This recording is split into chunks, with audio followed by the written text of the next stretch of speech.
founders and our poets and others have used over time to place us in time, to emphasize the importance of time, because everything is about time, how we use it, how we make, how we mark it. And today is an important day because today is the day that we name the managers, we go to the floor to pass the resolution to transmit the articles of impeachment to the Senate, and later in the day, when we have our engrossment, that we march those articles of impeachment to the United States Senate. As I've said, it's always been our founders when they started, when in the course of human events it becomes necessary, when. Abraham Lincoln 7 years ago. Thomas Paine, these are the times that try men's souls, the times that found us. Again and again, even our poets. Longfellow, remember, listen, my children, and you will hear of the midnight ride of Paul Revere on the 18th of April in 75. Hardly a man is now alive that remembers that famous day and year. It's always about marking history using time. On December 18th, the House of Representatives impeached the President of the United States, an impeachment that will last forever. Since December 18th, there have been comments about when are we going to send the articles over. Well, we had hoped that the courtesy would be extended, that we would have seen what the process would be in the Senate. Short of that, that time has revealed many things since then. Time has been our friend in all of this because it has yielded incriminating evidence, more truth into the public domain. Since we passed the articles on December 20th, 2 days later, new emails showed that 91 minutes after Trump's phone call with President Zelensky, a top Office of Management and Budget aide asked the Department of Defense to hold off on the Ukraine aid. On December 29th, revelations emerged about the OMB director and acting chief of staff Mulvaney's role in the delay of the effort by lawyers in the administration to justify the delay, and the alarm, this is very important, that the alarm that the delay time caused within the administration. On January 2nd, newly unredacted Pentagon emails, which the House subpoenaed and the president blocked, raised serious concerns by the Trump administration officials. They were concerned about the legality of the president's hold on the aid to the Ukraine. On January 6th, former Trump National Security Advisor John Bolton said he would comply with a subpoena to testify and that he has new relevant information. On January 13th, reports emerged the Russian government hacked the Ukrainian gas company Burisma as part of their ongoing effort to influence U.S. elections in support of President Trump. And just yesterday, the House committee, two of our chairmen here, Chairman Nadler of Judiciary, Chairman Schiff of Intelligence, Chairman Eliot Engel of Foreign Affairs, and Chairwoman Maloney of Government Reform, they released new evidence pursuant to a House subpoena. Lev Parnas, you know who that is, an associate of Rudy Giuliani, that further proves the president was the central player in the scheme to pressure Ukraine for his own benefit in the 2020 election. This is about the Constitution of the United States, and it's important for the president to know, and Putin to know, the American voters in America should decide who our president is, not Vladimir Putin in Russia. So today I'm very proud to present the managers who will bring the case, which we have great confidence in terms of impeaching the president and his removal. But this further evidence insists that, and we wouldn't be in this situation had we not waited, insist that there be witnesses and that we see documentation. And now you see some of that change happening on the Senate side. I hope it does for the good of our country and to honor our Constitution.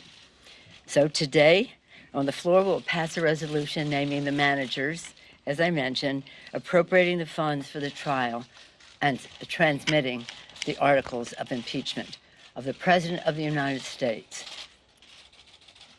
for trying to influence a foreign government for his own personal and political benefit. Chair Adam Schiff of California, our lead manager. Chairman Schiff is, as you know, chair of the Permanent Select Committee on Intelligence, is serving his 10th term in Congress. Excuse me. Before Congress, Mr. Schiff was a California state senator and served as a federal prosecutor in the U.S. Attorney's Office in Los Angeles for 6 years, most notably prosecuting the first federal FBI agent ever to be indicted for espionage. Chairman Jerry Nadler, chair of the House Judiciary Committee, is serving his 15th term in Congress. Mr. Nadler served as the top Democrat on the Judiciary Subcommittee on Constitution, Civil Rights, and Civil Liberties for 13 years. Before Congress, Mr. Nadler served in the New York State Assembly for 16 years. Wow. Chair Zoe Lofgren, chair of the House Committee on House Administration, which has jurisdiction over federal elections, is a senior member of the House Judiciary Committee. Ms. Lofgren is serving her 13th term in Congress. This is Chairwoman Lofgren's third impeachment as a Judiciary Committee staffer in the Nixon impeachment, as a member of the Judiciary Committee on the Clinton impeachment, and now as a manager in this impeachment of President Trump. Chair Hakeem Jeffries of New York. Chairman Hakeem Jeffries is the chair of the House Democratic Caucus and is currently serving his fourth term in Congress. He's a member of the House Judiciary Committee. Before being in Congress, he served in the Assembly of New York for 6 years, an accomplished litigator in private practice before running for elective office. Mr. Jeffries clerked for the Honorable Howard Baird Jr. of New York District Court for the Southern District of New York. Congresswoman Val Demings of Florida. Congresswoman Val Demings is a member of both the House Permanent Select Committee on Intelligence and the House Judiciary Committee. Ms. Demings serving her second term in Congress. Before Congress, Ms. Demings served as the Orlando Police Department for 27 years, part of that time as the first woman police chief in Orlando. Congressman Jason Crow of Colorado was a member of the House Armed Services Committee. Mr. Crow served our country, bravely as an Army Ranger in Iraq and Afghanistan. Before running for Congress, Mr. Crow was a respected litigator in private practice in Colorado. Congresswoman Sylvia Garcia of Texas. Congresswoman Sylvia Garcia is a member of the House Judiciary Committee. Before Congress, Ms. Garcia served in Texas State Senate previously. She was the director and presiding judge of the Houston Municipal System and was elected city controller. Ms. Garcia was later elected the first Hispanic and first woman to be elected in her own right to the Harris County Commissioner's Court. As you can see from these descriptions, the emphasis is on litigators. The emphasis is on comfort level in the courtroom. The emphasis is making the strongest possible case to protect and defend our Constitution, to seek the truth for the American people. I'm very proud and honored that these 7 members, distinguished members, have accepted this serious responsibility, again, to protect and defend for the people, defending our democracy. When we leave here, a little bit later at noon, we'll go to the floor and pass a resolution naming the managers officially. But I wanted to say more about them here and to say that the decision to come down in favor of litigators is necessitated by the clear evidence that we should have witnesses and we should have documentation, and we have to make the strongest prosecution, not only of our very strong case, but of all the information that has come forth since. We're willing to take a few questions. Speaker Pelosi. Yes, sir. If time has only strengthened your case, why did you rush to have a vote before Christmas? And, Mr. Chairman, why hold the public hearings for just 2 weeks? Or couldn't you stretch this out longer in order to get this more information that you consider has only bolstered your case? Well, I'll yield to the distinguished chairman, but I will say that we had a strong case for impeachment of the president and removal for the president. Anything more would be in terms of where we go in the Senate, and I'll yield to the chairman. We've always felt a certain urgency about this impeachment, given that the president was trying to get foreign help in cheating in the next election. But as soon as we did take up and pass the articles, Mitch McConnell made it clear that he didn't want a trial in the Senate, that he didn't want to hear from witnesses, that he didn't want documents. And this time has given us the ability to show the American people the necessity of a fair trial, to expose the degree to which McConnell is working hand in hand with the subject of the impeachment, the president, to essentially turn what should be a trial into a sham. And that time has been, I think, very effective in not only bringing new evidence to light, and the evidence was already overwhelming, but also forcing senators to go on record. Do they want a fair trial, one that's fair to the president, but also fair to the American people, or are they going to participate in a cover-up? So I think it's been very effective, and as you've seen, additional evidence continues to come to light that not only has bolstered an already overwhelming case, but has also put additional pressure, I think, on the Senate to conduct a fair trial. And the last thing I'll say is Mr. McConnell has taken to saying that the Senate should only consider the closed record that comes from the House. And as if what the Senate is not a trial, but an appeal from a trial. But of course, the Senate, the framers had in mind a real trial with witnesses and evidence. And if McConnell makes this the first trial in history without witnesses, it will be exposed for what it is, and that is an effort to cover up for the president. Finally, some have suggested, as part of your question, why didn't we wait to get more testimony? Well, we have sought McGahn's testimony, Don McGahn, the president's lawyer, since April of last year. We still don't have a final court judgment. So yes, we could have waited years to get testimony, further testimony from all the people the president has been obstructing. But essentially, that would completely negate the impeachment power. That is, allow the president, by virtue of obstruction, to prevent his own impeachment. And that was an unacceptable course, particularly when the whole object of the president's scheme was to cheat in the election, which is the ordinary mechanism for dealing with a corrupt presidency. Madam Speaker, Madam Speaker. Let me just say, I was very discouraged to see Mitch McConnell sign on to a resolution dismissing the case. That, to me, dismissal is cover-up. Dismissal is cover-up. Do you want to speak to that, Jerry? Let me add to that. There is an overwhelming case, beyond any reasonable doubt, that the president betrayed the country by withholding federal funds appropriated by Congress, breaking the law in doing so, in order to extort a foreign government into intervening in our election to embarrass, or to try to embarrass a potential political opponent of his. There's overwhelming evidence of that. We couldn't wait because, I mean, some people said, well, you know, let the election take care of it. He's trying to cheat in that election. So it is essential that we bring this impeachment to stop the president from trying to rig, not from trying, he tried, from rigging the next election, from conspiring with a foreign government, as the Russian government attempted to rig our last election. The evidence is overwhelming. The latest evidence with Parnas and Giuliani makes it even more so. It made sense to wait a while as the more evidence piled up, but we have to proceed because the election, the integrity of the election is at stake. Let me add one other thing. This is a test of the Constitution. The president's conduct violates the Constitution in every single way, trying to rig an election, stonewalling the Congress is saying no one may testify because I can have a cover-up despite Congress. But it's a test of the Constitution now. The Senate is intended by the Constitution to conduct a fair trial. The American people know that in a trial you permit witnesses. You present the evidence.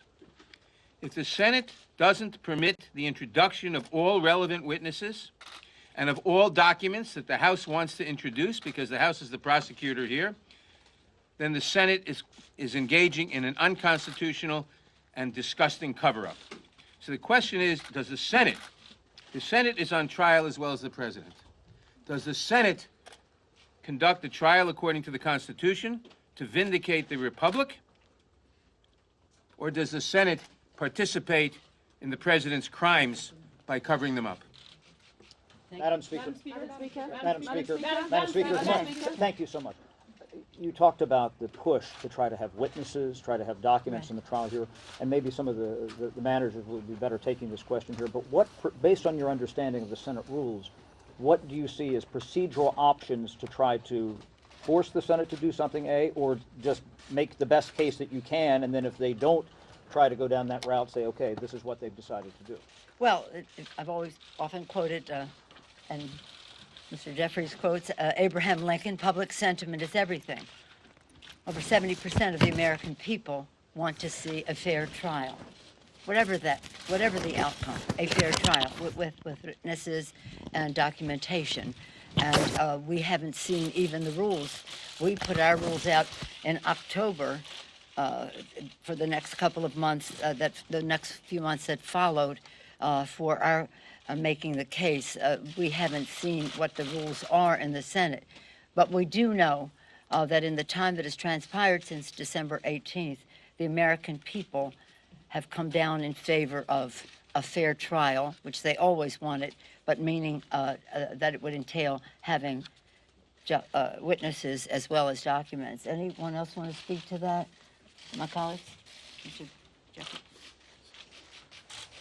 Well, the evidence is overwhelming that Donald Trump corruptly abused his power by pressuring a foreign government to target an American citizen for political and personal gain by withholding $391 million in military aid to Ukraine without justification. There is a mountain of evidence in that regard. In America, no one is above the law. That is why the House proceeded with great leadership from Speaker Pelosi, Chairman Schiff, and Chairman Nadler to hold this president accountable. The Constitution required it. Our democracy required it. Given the evidence that has been built to date, the American people deserve a fair trial. Our democracy deserves a fair trial. The Constitution deserves a fair trial. So we're going to simply follow the facts, apply the law, be guided by the Constitution, and present the truth to the American people. Speaker Pelosi has given us the space for the American people to weigh in over the last few weeks, which has led at least 4 senators, which is the magic number, to publicly indicate that in their view, a fair trial does include the presentation of documents and the presentation of witnesses. We certainly hope that is what will take place. Mr. Speaker, can I just add, if I could just add really quickly onto this, and I thank Chairman Jeffries. I just want to underscore the importance of documents because we spent a lot of time talking about John Bolton and other witnesses. Witnesses may tell the truth and witnesses may not tell the truth. Documents generally lie. And in the documents that we submitted to the Judiciary Committee just last night, you see the importance of documents. Because included among the Parnas documents we obtained is a letter from Giuliani trying to set up a meeting with the President of Ukraine, Zelensky, to discuss a particular matter. Of course, we know that matter is the investigations that the President wanted Ukraine to undertake of his political opponent. There's been speculation from time to time maybe the President or his allies will throw Mr. Giuliani under the bus. That letter makes clear that Giuliani, in his own words, is acting at the behest and with the knowledge and consent of the President. There is no fobbing this off on others. The President was the architect of this scheme. These documents are important. We have only obtained a very small sample of the universe of documents that the president is withholding. If Mr. McConnell wants to follow the Clinton model, as he keeps professing, all of the documents were provided before the trial. Those documents should be demanded by the senators. If the senators want to see the evidence, they should demand to see the documents and not participate in an effort to stonewall or cover up the president's misconduct. And witnesses were deposed. Yes, you know, as the Speaker mentions, the other, of course, profound distinction between now and the Clinton case is that the witnesses that the House managers sought in the Clinton trial had already testified. Their testimony was known. So the question for the senators then was, do we want to hear them again? And there was another question not present here, which is, do we really want to hear witnesses talking about sex on the Senate floor? That's not the issue before us. The issue here is, does the Senate want to hear from witnesses who have never testified? People who, like other witnesses, have firsthand information. And unless the president is willing to concede everything the House has alleged, these witnesses are very pertinent and relevant. And so this is another profound distinction between the Clinton investigation and trial and where we are today. Madam Speaker, having witnesses for the prosecution opens up potentially having witnesses for the defense, and Republicans have suggested they would like to call Hunter Biden. Are you, the managers, prepared for that? Would you like to speak to that? Let me say, we are prepared, but the relevant question is relevance. Is relevance. In any trial, you call witnesses who have information about the allegations, about the charges. The allegations, for which there's a mountain of evidence, are that the president betrayed his country by trying to extort Ukraine by withholding $391 million in military aid that Congress had voted in order to get Ukraine to announce an investigation of a domestic political opponent. That's the allegation. Any witness who has information about whether that is true or not true is a relevant witness. Anybody like Hunter Biden who has no information about any of that is not a relevant witness. Any trial judge in this country would rule such a witness as irrelevant and inadmissible. If someone is accused of robbing a bank, witnesses who say we saw him run into the bank or we saw him someplace else are relevant. A witness who says he committed forgery on some other document is not relevant to the bank robbery charge. That's the distinction. But let me just say that what is at stake here is the Constitution of the United States. This is what an impeachment is about. The president violated his oath of office, undermined our national security, jeopardized the integrity of our elections, tried to use the appropriations process as his private ATM machine to grant or withhold funds granted by Congress in order to advance his personal and political advantage. That is what the senators should be looking into. This is a president who said the Second Amendment, the Article 2, says that I can do whatever I want. It does not. He's undermining a system, the beautiful, exquisite, brilliant genius of the Constitution, the separation of powers, by granting to himself the powers of a monarch, which is exactly what Benjamin Franklin said we didn't have, a republic, if we can keep it. So this is a very serious matter, and we take it to heart in a really solemn way, in a very solemn way. It's about the Constitution. It's about the republic, if we can keep it. And they shouldn't be frivolous with the Constitution of the United States, even though the President of the United States has. The President is not above the law. He will be held accountable. He has been held accountable. He has been impeached. He's been impeached forever. They can never erase that. I'm very proud of the managers that we have. I believe that they bring to this case in the United States Senate great patriotism, great respect for the Constitution of the United States, great comfort level in a courtroom, great commitment, again, to the Constitution. Jerry being the chair of that Constitutional Subcommittee for 13 years, Zoe being involved in 3 impeachments, and the others bringing their intellectual resources and their knowledge to all of this. So I thank them for accepting this responsibility.